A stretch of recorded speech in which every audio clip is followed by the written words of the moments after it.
back to the channel. We've just made it to Kirk's garage, where there is actually a Tributo Ferrari edition of an Abarth. My luck again, it is classy in there. It looks quite similar to mine, but just way better. It's having a TDO4 done. Some guy from London's brought it down, so they're just busy at the moment. They're going to put mine on the dyno in a moment.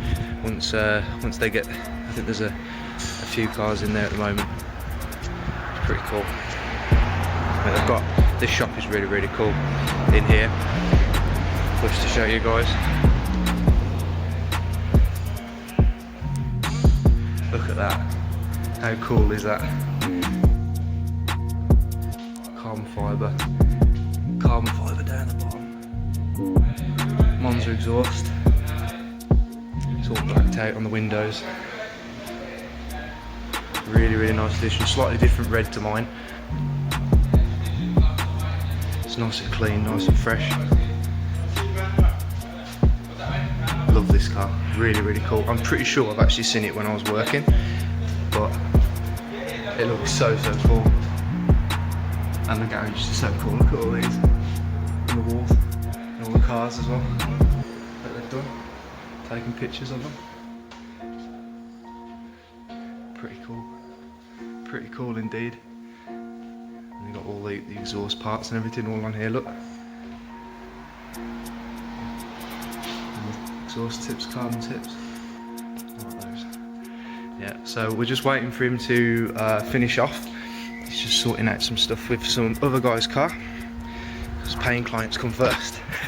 and then we'll hopefully get mine in, see what it's running. And yeah, that should be it for today. It's just going to really be testing out the tuning box that's fitted to it, which is just in there. That's what I've been reviewing for the past just a couple of weeks now.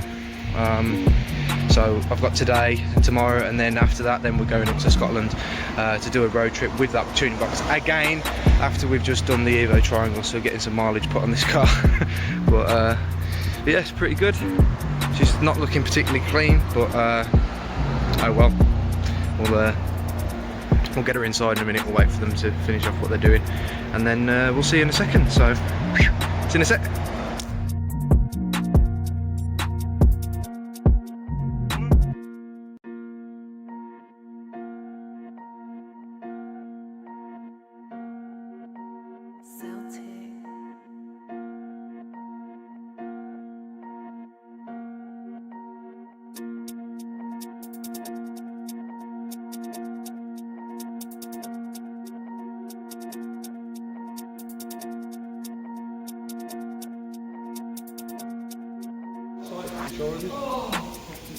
Ferrari's got it as a car, effectively. Oh, is that what it is? Yeah. Yeah, they made these specifically for Ferrari. Because there's the Maserati Tributo as well, isn't there? Yeah, there is. Yeah.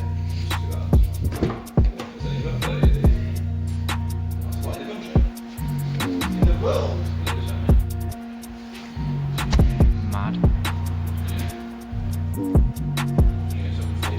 I've seen yesterday there was a bloke who put these seats in a Panda.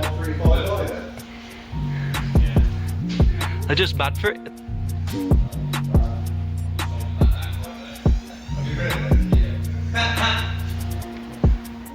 Revo kit.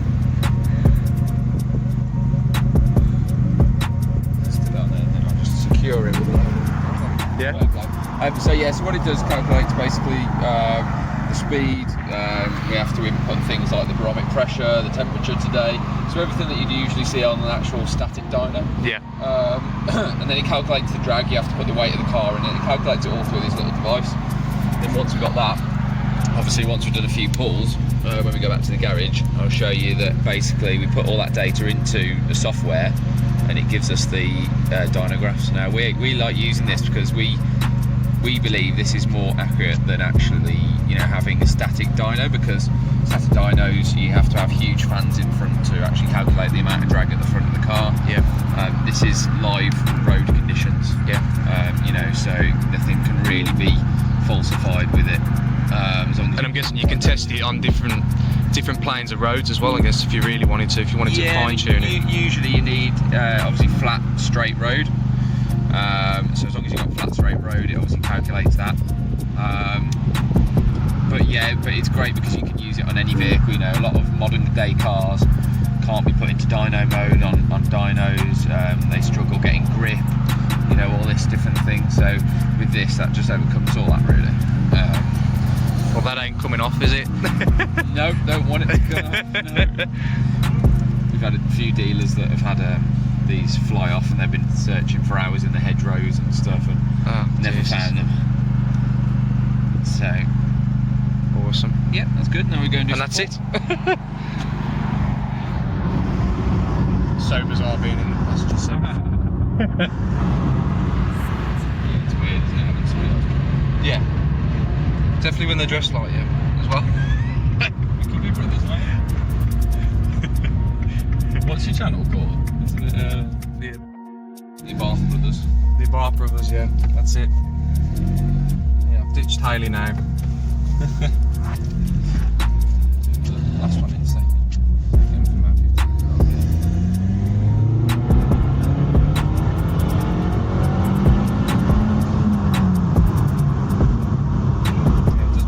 Does pull lower end because of the turbo, doesn't it? Yeah.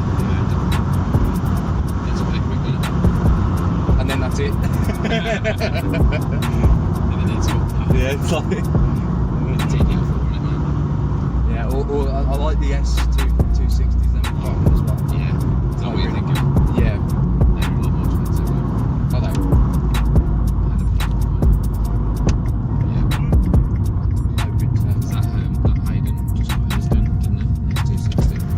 That's what I was talking to the other guys about in the shop. Yeah. And we were trying to discuss whether it was a S260. He did explain to me yesterday, I got it on camera, but He spent, I think, about £6 though on the whole kit, whereas we do obviously the whole kit for just under 3. that's for the same yeah, parts. that's it, yeah. Right then, should we put Right it then. to standard then? Putting it to standard. Let's do it. So third gear pull.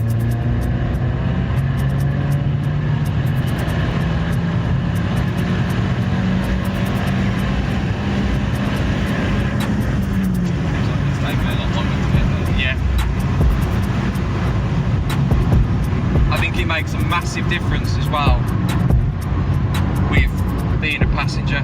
Yeah, you notice it. I do notice it. Driving, it's difficult to measure it, isn't it? Because you've got all the feelings and everything as well. Yeah. It'd be interesting to see how much of a difference it is. I'll try and get 2 more.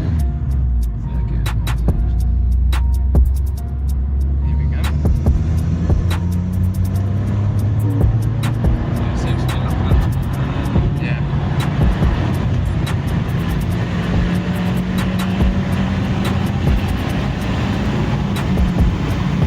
Yeah, it is. It's that initial bit. It's that initial bit that you can feel it a little bit now. Yeah, I mean, like we say, with the Monte, it's, you know, it's like you say, it's not, you know, it's not a tune, it's not a 100% remap, it's something totally different. It's a bit of a middle ground thing for, Yeah. especially a lot of people with, you know, warranties and things like that that don't want to mess around with their ECUs. Yeah. It's, you know, it's yeah, it's a good sort of middle ground, really, I suppose. Yeah. Just tuning boxes as well. You know, tuning boxes are okay, but you've got to faff around opening the engine and Yeah. Plugging them into the different ones. No, It's like 3. You can buy them for 3 or 2 sensors, can't you? yeah, Depending on yeah. which ones you buy. You know, and I just don't like you're tricking sensors then, really, whereas this is actually changing the data in the ECU still. Yeah. You know, tricking sensors can be quite dangerous. I've seen quite a lot of vehicles that have actually have been damaged from tricking sensors, so they're not meant to be tricked. Yeah. Exactly. You'd rather it do something properly, Yeah. or not at all. Yeah. Definitely felt something. Yeah, definitely for people that are on finance that can't properly crack a car open and start doing a lot of things to them, it totally makes sense. Yeah. So, super warm in this car now, isn't it? Right, Are we heading back to? Yeah, we're heading back to DK now. So we'll see you guys in a sec. We'll have a look at the figures back at that base.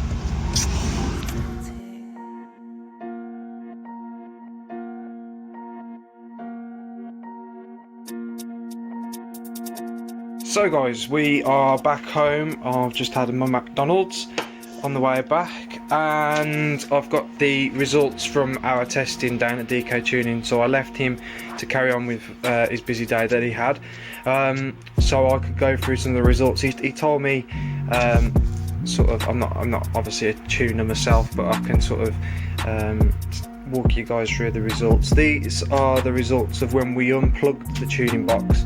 So at the moment mine is running standard power. It's 135 brake horsepower with 221 foot-pounds of torque. As you can see from the torque curve on here, it's coming up to the 200 mark, and it takes a longer distance to get the amount of torque out of the engine. Now when we actually swapped over to this shocked me personally. It wasn't until today really that I really felt the difference. Sorry about the sirens. It didn't hit me until afterwards when I was the passenger really, that I really felt the difference when I was just focusing on the difference between unplugging it and plugging it in. I've just dribbled a little bit of my juice on here, so I'm sorry about that guys, but it does have here 156.1 horsepower, so that's an increase on the base model power. Now obviously you've got to take into consideration a couple of horsepower fluctuation either way, and the torque number is 239.6, so quite a little bit of a jump really when you consider it's just a bolt-on. Well, it's not even a bolt-on, it's just a plug-in part that they're going to be selling. The torque curve is completely different. You can see how it comes in normally just like a very very long curve, and then this one, the torque is almost instantaneous, which I guess you get with an IHI turbo as well anyway when you actually map them.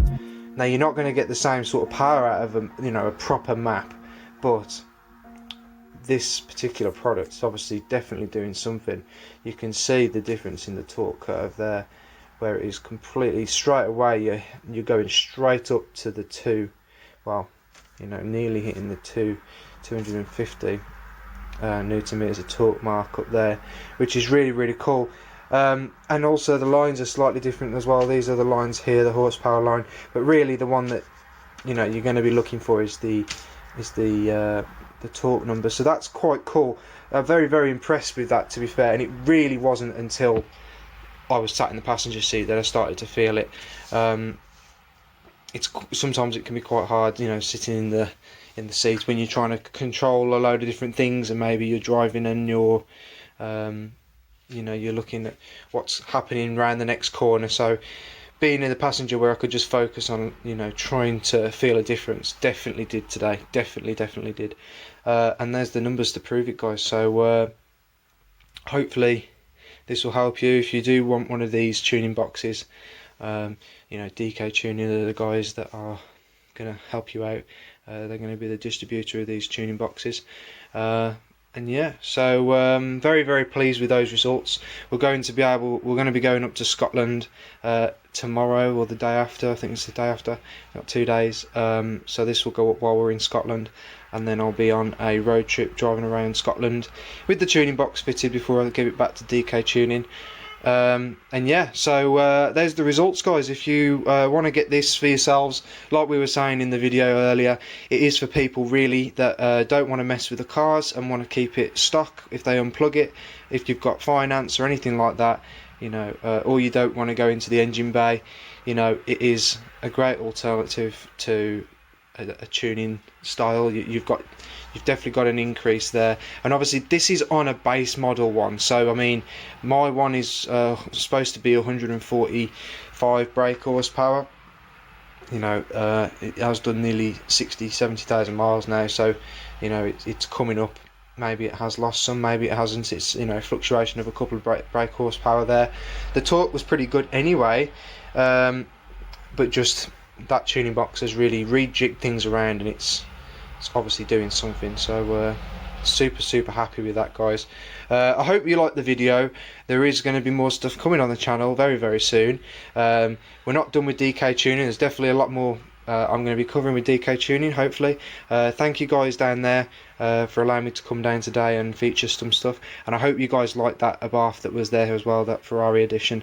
Very cool car. That is having a TD04 done to it, so hopefully, maybe if I can get in touch with the guy, I might be able to do a bit more with him after he's had his mapped.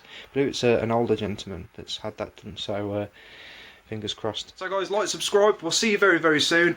We're going to be doing the road trip up the NC500 coming up very soon, so stay tuned to that. And yeah, see you very soon, guys. Bye.